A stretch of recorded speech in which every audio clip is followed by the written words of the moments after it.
Oh, I think we're recording. And welcome to Between the Pods, a show between the show. Hi, Brian. I'm Mike. Where are you at, sir? I'm on a beach. It's hard to hear you as you disappear. Float in. What is going on? You just discovered technology, sir. Oh, man, this is awesome.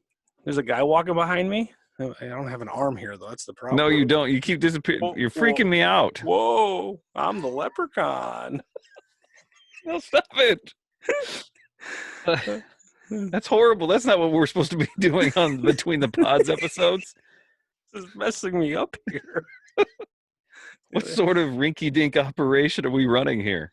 I don't know. I'm going to go back to this. There we go. Oh, That's there better. it is. Oh, look at that virtual background with your wood-paneled walls. Where did you get that background? Is that available now for only $9.99? It is available now, and you might see it in good movies such as Debbie Does Dallas. Oh, there it is. Yeah. You know what you should? I've never seen a Debbie Does Dallas. Have you? Yes. Really? 1995's edition, I believe. With wow, you even have it down to the date. Yeah, with what was her name? Lexi? I don't know. Something? Lexi Bell? Okay. Can't remember. She was blonde. Does it Good matter? in it. What's that? The name never matters. Yes, it does. Does They're it? actresses just like anything else. Do you think that's easy? It's not. I like to compare it to. I compare a lot of things to pro wrestling sometimes, but it is like pro wrestling. You take a lot of bumps. You have to fake it. Sometimes you're caught up in the ropes. Yeah. Occasionally it's a gusher. Yeah, and there's body fluid that might get on you that you don't want. Yeah. Welcome to Between the Pods. Here we go. You got to watch Boogie Nights. I mean, that is such a good movie. I've watched it, and I don't know. Roller Girl, Heather Graham, hot. Hot. You know, but nah.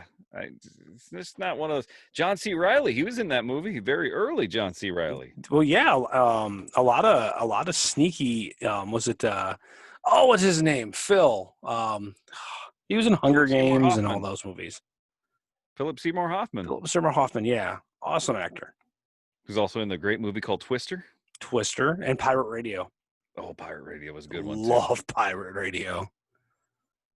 Kind of what we're doing here. Between the Pods is where we talk a little. Yeah, what we usually talk about is the previous episode that we just aired, BTH 50 with Slater from K92.3 out of Orlando. Yeah, he said that was the most honest he's ever been. Which, if I was his wife, I'd be like, "What are you talking about here?" Guinness Book of Records. He holds 3 records within it. Do you want to take a run at any of those records that he holds? The one that I found most. Oh, go ahead. I was just going to say, with the record I thought would be most easy to achieve would be the amount of leapfrogs while blindfolded. I think he said 26. Yeah, that'd be fun. The one that was intriguing to me, and I wanted to go more in on it with him, was the number of different animals in a cage. that just was like, what are you doing? That's wild. Yeah. Joe Exotic-ish right there. What did he say? It was he had a porcupine nestled next to his boys. Yep, a skunk I think he had in there, and I think he had an alligator. Yeah. That's just called A Recipe for Wrong. But knowing the guy, he's the one that would do it. I mean, he definitely is very outgoing, and that personality definitely fits him very well. You had said early in the episode as we were going into the interview, because we were talking about Michael Jordan, and then you said he wasn't the Michael Jordan, he was the Dennis Rodman of part-timers. He was. Because he marched the beat of his own drum, and it sounds like he's still doing it today. And the thing is, and if you can take it one step further, he showed up for his shift. He was reliable, and he'd go out and go to a hotel room and trash it or whatever. But he'd show up, and he was there. And if you said, "Hey, we need you here at this concert," he would be there. We need you to pull this shift. He would be there. So. Yeah, I mean, he had a party side to him, but he was very reliable, and he was good at what he did at the time. So one of the things that I took away that I thought was him investing in himself was getting a vocal coach to remove his Boston accent. Yeah. And I don't know if I would be able to do the same. We had talked about that at one point, I think. You and I, back when we were working at the rock station together. About removing our accents? No, about getting a vocal coach. Oh, yeah. I think we talked about it at one point. Yeah. The problem is, at least in today's day and age, if you get a vocal coach, do you sound too fake? Yeah. Because I watched, this is the oddest thing. I watched this. It was like, I think an advertisement for My Pillow. It was a female that was doing it. Hi, I'm Mike Mandel. No, it was a female, and she's coming up towards the screen, and she's got this big smile on her face, almost like the Joker in the '89 Batman. Oh, like Sammy Let me tell you about My Pillow. Who the hell talks like that? Yeah. And that's that whole thing that we talk about in the episode of BTH 50 with Boston about puking. Oh. She was doing her own version of puking. This is the voice that we're going to use. And, yeah.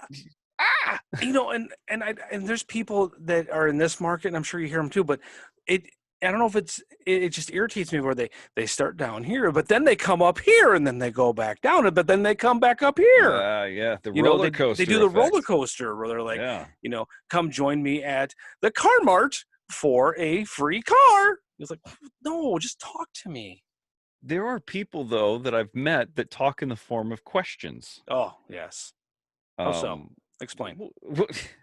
Mike, when is the last time that you and I worked together? Yeah. Yeah, that's an actual question. But so it looks like you have a badger up on your wall. Yeah, what is too. With the wood paneling behind you? That kind of stuff. Just everything ends in that upward inflection. Yeah.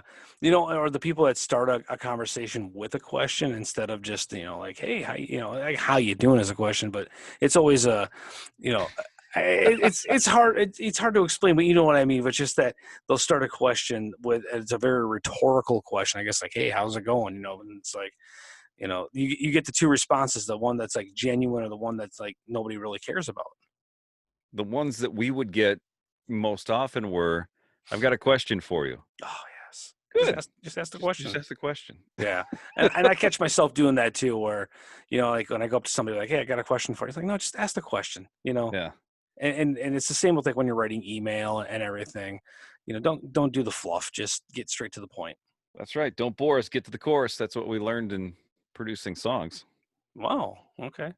Yeah. Just get to the chorus. Don't sit there and give me a minute and 25 seconds of you noodling around on your guitar. Just get to the chorus. Boom, boom, boom. Come on, get to the hook. I wish, and I never in Boston talked about this because you were talking about him getting a speech coach.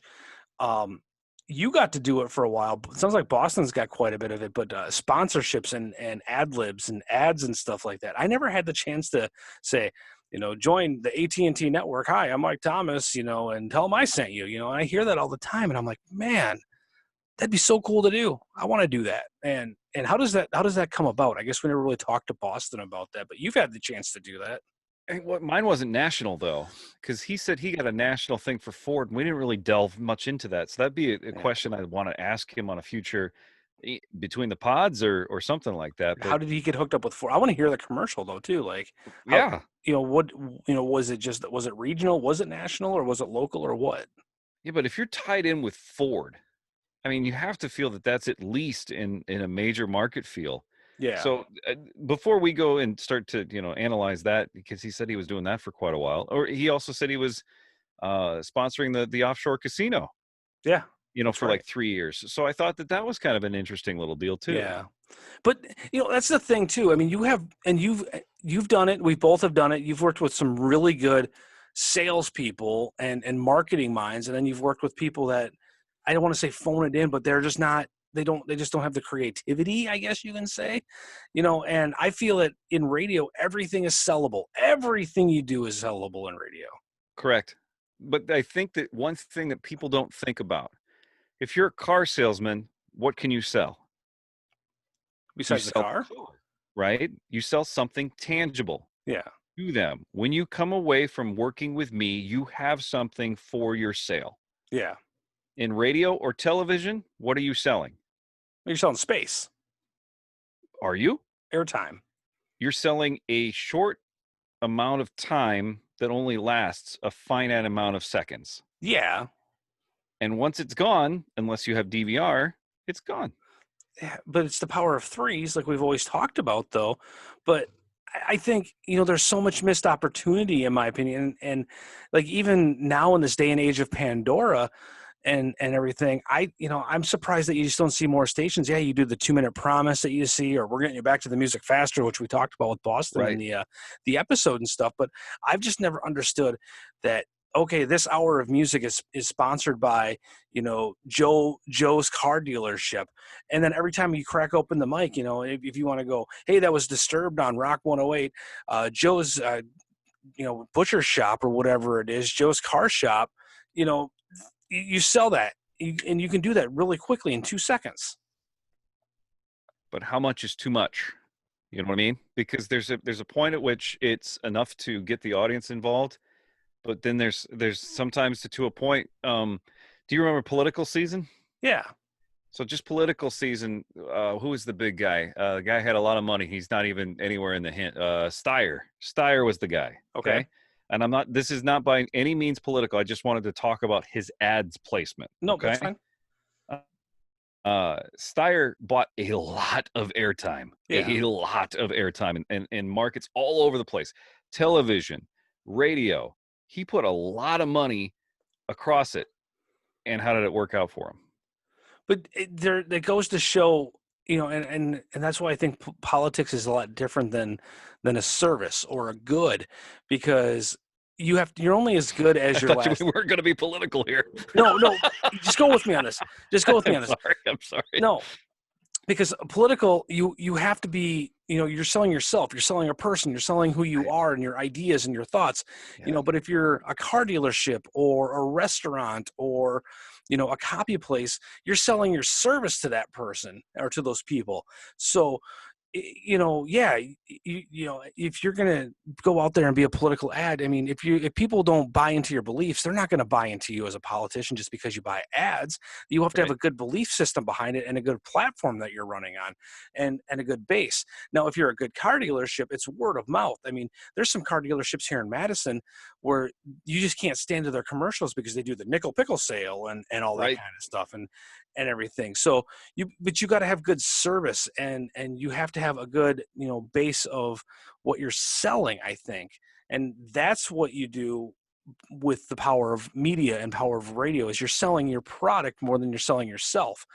And I'm going off on a tangent here. I'll just say this one last thing about it is when I think where businesses get in trouble on the radio, and you can agree with me or disagree with me, is when they try to interject themselves, like, hey, I'm Joe Blow, car dealer, come see me. And it's like, no, come buy a car from our dealership. I have a short disagreement with you on that, though. There was Dean and Yumi from Wedding Day Jewelers in Minneapolis. Dean and Yumi were the two brothers that I believe owned Wedding Day Jewelers. And this was mid-'90s, and I think it continued up through the early 2000s when they split apart from each other. Okay.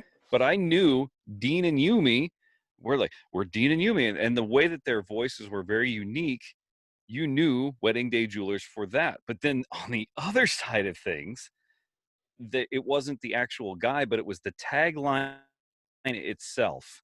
In Minneapolis, now you have a friend in the diamond business, the Shane Company. And I could almost give you the entire tag, including the locations, in Woodbury on I-90 or I-94, or was it 394 and Hopkins Crossroad and Woodbury and I-94 and Radio Drive, open weekends till 8, Sundays till 5.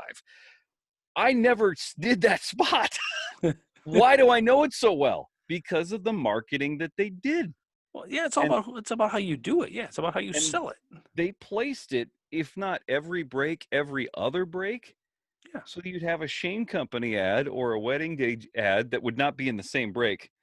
Yeah. That's a problem, and we could talk about that on a future episode. But the marketing with it alone, I think you have to pick the right message that somebody digs. Yeah. And just like anything else, you have to refresh it. But that's what I'm talking about. It's like, so every time you open the mic, I mean, we don't open the mic after every single song. I mean, that's just, there's no radio station that does that out there. I mean, No purpose. on some stations you get to talk, 5 times an hour, 10 times an hour, depending on the format or whatever. But I'm saying, like, every time I crack the mic, if it's 3 times an hour, I'm coming out of a song, and, hey, that was Montgomery Gentry from the Diamondback studio here on today's Q106. I'm Mike Thomas, and then you go right into an ad or whatever. Then that's what you do. But I mean, you can crack open the mic and you can say it that you make it a part of your break, and you got to find, and that's where the jock comes in. You got to find strategic places to put in that advertisement, and one thing I learned pretty quickly is you don't have to really have, a full minute to say what you want to say. You could say a lot in 15 seconds. It's all on how you say it too. And how you say it, yes. How you market yourself, because you are just as much a brand as whomever is trying to buy that 30 seconds or 60 seconds of time. So, speaking of that, how about we talk about an ad for our next show? Wow. BTH 51, Radio Enemies podcast friend with Static. That's right. Static's coming up. Man, yeah, a lot of radio talk here between Static and Slater or Boston. So, yeah, Static's a pretty cool dude. You know him a lot better than I do, Brian. But yeah, his Uncontained podcast, which is really interesting with all the interviews. What he's coming up on, 200 episodes now? If by the time this shows up, I believe he should be at number 200, if not and I think we're slated for sometime a little after 200, which I'm fine with. Which is great. I mean, just to exchange back and forth. I mean, he's going to be on BTH 51, and if we're on 201, we can only hope that we can make it to 200 someday. I mean, that's awesome. Good for him. And the cool thing about him, and he said numerous times, he's like, if there's somebody we want to interview or somebody that we'd like to talk to, reach out and we'll help you out with that. He's like, I can't guarantee they're going to get you that interview, but I'll at least get you to the right people. That would never happen in radio. Yeah. With competitors. That's the good thing, is we're going to start working together, promoting each other. It's a podcast network. It's a podcast community. Mm-hmm. So that's one of the things. Some of the ideas I had and you'll hear me talk about it a little bit in the show. I recently filled in for the local show on our station and brought back the old Unsigned and Unleashed bands. That's and right. Coming up on BTH 51, you can't hear it anywhere else but the station I'm on, and 30 seconds coming up on our show, the brand new one from a band called Destrophy. Ooh, yeah, that'd be kind of cool to hear. They're out of Iowa City. It's a song called The New Violence, and I asked Ari. He said it was cool for us to feature 30 seconds of that song. So you'll be able to hear it on Badgering the Hawkeye. Yeah, that'd be pretty cool to hear. That's a band that we have relation working back all the way to 2004, and even had Ari on this podcast. Yeah, it was probably in the gym right now as we speak. See, he has dedication to what he does, whether it's lifting or when he gets himself involved with a band or his creativity or producing other bands. I mean, he goes into it full force. I wish I had a portion of the drive that Ari has. Yeah, I just I'm happy to get around the way I do, but man, that dude is just ripped, and he's got more motivation than me. Stepping out of bed is the first piece of it, isn't it? That's the usually the hardest step in the morning is the first step. Yeah, rolling over and trying not to fall on the floor. Get out of my way, cat. What are you thinking as we go forward with BTH 52 and beyond? Man, I don't know. What do you want to talk about? I mean, we have the whole world is our oyster here. I mean, still what now? Yeah, that too. Yeah. We've had 3 interviews in a row. So we've had on 49, we had Beefy from Life in the Fat Lane here on YouTube. Yep. On 50, we had Slater from K92.3 in Orlando, an old part-time cohort of ours. And then 51, somebody who worked on a different station. And I think we're going to step away from the interview structure for a couple of episodes, and we got some things lined up. What are we going to talk about? I mean, there's no sports. We're just pretty much staying home. I mean, my thing is I'm golfing a lot more. That's about it. Yeah, you got a good golf game going on right now, don't you? I don't know if it's a good golf game, but I'm golfing a lot. Or is it a drinking game with a golf problem? No, there's not very much drinking going on. You got a lot of walking. I'm in dude, I'm in like 2 golf leagues and we do nothing but walk. I got a cart and I mapped it out. The one league that I'm in is like every other Monday night, and it's about 3.5 miles I walk. Oh, wow. That's a shame. On a lot of hills. Oh, okay. You hit your ball and then you walk. And That's you the walk. game of golf. I think that's what the definition is. Hit the ball and walk. No, you're supposed to have a cart with a beer and then a beer girl that's down in, over there. And you're golfing wrong then. Yeah, you are golfing wrong. But no, yeah, a lot of golf. I think it was 2 weeks ago. I golfed a Sunday 18 holes. I golfed Monday 9 holes. I golfed Wednesday 9 holes. Then I golfed again on Thursday 9 holes, and I turned around again and I golfed the following Sunday about 18. That's pretty good. I mean, it's a lot. My swing right now, if I were to go out and hit a golf ball, I would make Charles Barkley's swing look legendary. Take you golfing. What's that? We should go golfing together. No, because if you want to see my shot, I would hit the ball and it goes yeah, like but that. You can drink a beer, you can drive a cart, you can golf. Do you remember this? And I'll end on this. Do you remember at what would have been the day of my wedding? Yeah, I do. That we went out that morning to hit golf balls, and my brother who never hit golf balls. I did not. You puked by a tree a couple times. You got me drunk the night before your wedding. You drank the old fashions, but anyway, we've told that story before. But my brother who had never hit a golf ball before, the first like 6 or 7 that he hit, ding, ding, ding, he just nails them. Pretty good. He hits them straight. How about that? And for me, can't hit it straight if I wanted to. Got to keep your head down and pray. That's pretty much what you got to do. Is that how it goes? Yeah. Dear Lord, baby Jesus, I want to hit this ball straight and get it as close to the hole as I possibly can, so that I can walk up there and do it again. Yeah, that's pretty much like I keep telling everybody. It takes one good shot and you're in. That's all you need is one good shot. It sounds like heroin. No heroin. Is this if Scott Weiland would have been a golfer, would he still be with us today? Man, maybe. There we go. Yeah. All right. So it's between the pods. So what do we got going on, Brian? Let's wrap this up. What do we got going on? You tell everybody what's going on here. So BTH 51, that's going to be available shortly, but BTH 50 is available now. You can get it through Apple Podcasts, Google Podcasts. You can get it through Spotify, iHeartRadio, the TuneIn Radio app. You can also find it if you're scanning all about Podbean, I believe, has it right now. I mean, Podomatic, a lot of the different podcasting websites that are hosting right now. We just ended up showing up on some of them. Deezer, I think, is one of them. Yeah. We got a YouTube channel. You can find us on YouTube. Well, that's where we're at right now. Oh, yeah, I know. But you can also find us on Facebook, facebook.com/Badgering The Hawkeye. But if people are on Facebook, you can just hop over to YouTube. And if you're on YouTube, hop over to Facebook. It's on Twitter. It's Twitter. Twitter. It's at Badger the Hawk. Instagram. At Badgering the Hawkeye. Yeah. Do we have anything else? Gmail. Do we got a Pornhub link? I don't know. Do we? No, we don't. No, we sure don't. Yeah. BadgeringTheHawkeye@gmail.com. Thank you so much to everybody who's been joining us here lately. Yeah, thank you. And sharing. And we got like a bunch of new people likes. Like a lot for us is 10. So thank you. Continue to share, continue to like, continue to subscribe, and tell your friends about us. And thanks for the awesome reviews. I mean, we got a really nice review there too. So thank you. That helps us out a ton. You guys have no idea how much that helps us out. We did take a run at a particular sponsor who said, we've got interest. We got mutual interest in each other, but we need you to be a little bit higher on the food chain. I think it's the nicest way that they could put it to us. So usually, I think we need about 3,950 more listens per episode. So please push that out there. We're no Joe Rogan, but we're working towards getting to that level. Yeah.